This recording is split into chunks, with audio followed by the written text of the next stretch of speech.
Well, Rebecca, thanks for having us at Q Sports Yorkshire. A very impressive setup. And the first thing I've noticed, the list of century breaks. So what's the story here? So this is when I was able to invite people to come and play against me on my table, which I only really have this one guy called Lewis. And yeah, these are my breaks against him on my table, and he managed to get a century against me one time. And I gather you've been practicing with Joe Johnson. Yeah, so he's only in Bradford, so I was able to ask him if I could get some advice from him and maybe some lessons, and he does kind of match play lessons. So yeah, I've been going to see him once a week and getting some very valuable match play lessons. Well, how cool is that to have a Yorkshire world champion in your corner? It's a fantastic asset. Yeah, definitely. So yeah, it's something I've got to go do and take advantage of that, being that he's only 20 minutes away. And is he quite a hard taskmaster? What's his approach? Because he's so nice to listen to. He's so gentle on the microphone. What's he like as a coach? Yeah, well, he knows the game inside out. So we just do match play, and any shot that I pick wrong, we decide, which one's the right shot, and then we play it again. And then he'll make me play it like 5 times. So yeah, he's quite a hard taskmaster. He'll tell me to pick out 3 or 4 shots if there's a safety shot on. And he'll say, find another. So I've got to find like all the possible shots in the world before I can then pick the right shot. So yeah, it's a valuable experience for me. Oh, that's brilliant. He's the right guy to get you ready for this 2 years on tour. Yeah. Now, you've got an incredible array of cues here, and I gather quite a few of them have come from China. Yeah, so the more affordable cues tend to come from China, and then basically I like to set my store out cheaper to more expensive. So as we wander up this way, we then get cues from Thailand, different cue makers from Thailand, and then the English cue makers tend to be the more expensive. So I have a select few from England. But yeah, most of my cues, these are my best sellers, my Q Sports Yorkshire ones, and they are from China. I found a really good cue supplier and really good affordable cues. So you've acquired quite a lot of stock, considering you only started in 2017. Did it sort of grow organically, or was it a huge amount of hard graft?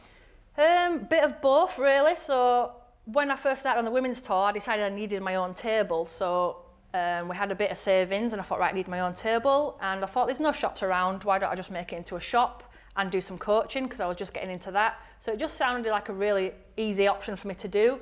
So I've just concentrated on ploughing every bit of money that we made profit back into the store, and it's grown to what it is now with over like £20,000 worth of stock.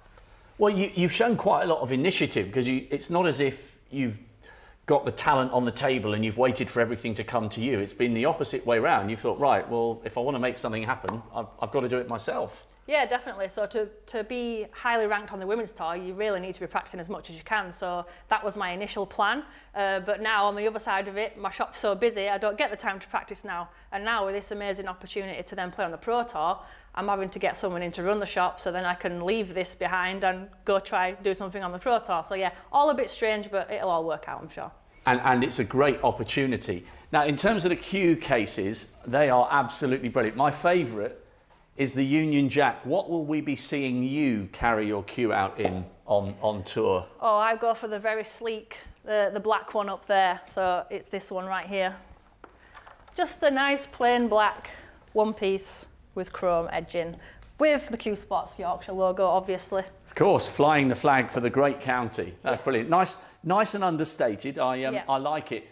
And also, I've spotted your 2 jerseys from the shootout. What did you make of that experience? Because I've never been to the venue, but when you're watching it on TV, it's nuts. It's brilliant, but it's nuts. Yeah, so my first one, it was actually behind closed doors. So it was a bit strange, being that the audience noise was kind of, canned. And then we had that awkward situation with the beeper not working.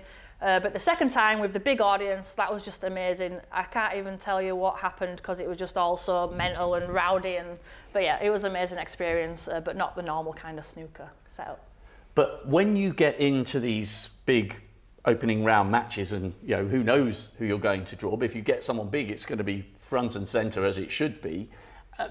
Do you think you'll quite quickly enjoy that environment? Because obviously it's going to last a lot longer than one frame.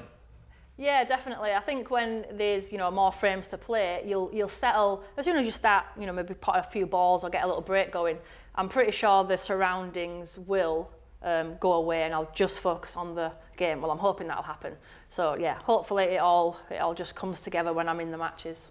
And something that really good club players would like to know, when you're getting used to TV cameras being around and being in the back of your eye line, I mean, they're highly professional men and women, so they're really good at knowing when not to move. But how difficult is that to get your head around when you're first starting out in front of the TV cameras?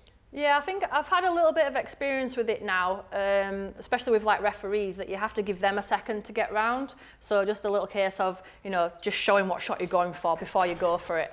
And then you can then get them into place before, so they don't put you off on the shot. So yeah, I'm pretty used to that. I think that won't bother me too much.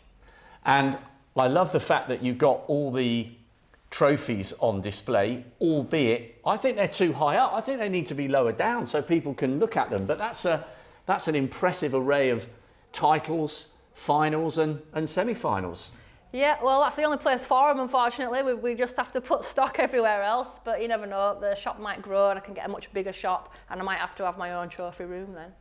Well, you must be really proud of what you've created here in the last 5 years, because it's helped you to have this platform and this opportunity to take full advantage of the tour card and give it every bit of your energy. Yeah, definitely. I'm so thankful that the shop has done well enough for me to have someone else come in and run it for me, so then I can go and try do something on tour. So yeah, it's just been a testament to my hard work over the last few years that I'm now in this position to be able to grasp it with both hands and give it my all, yeah.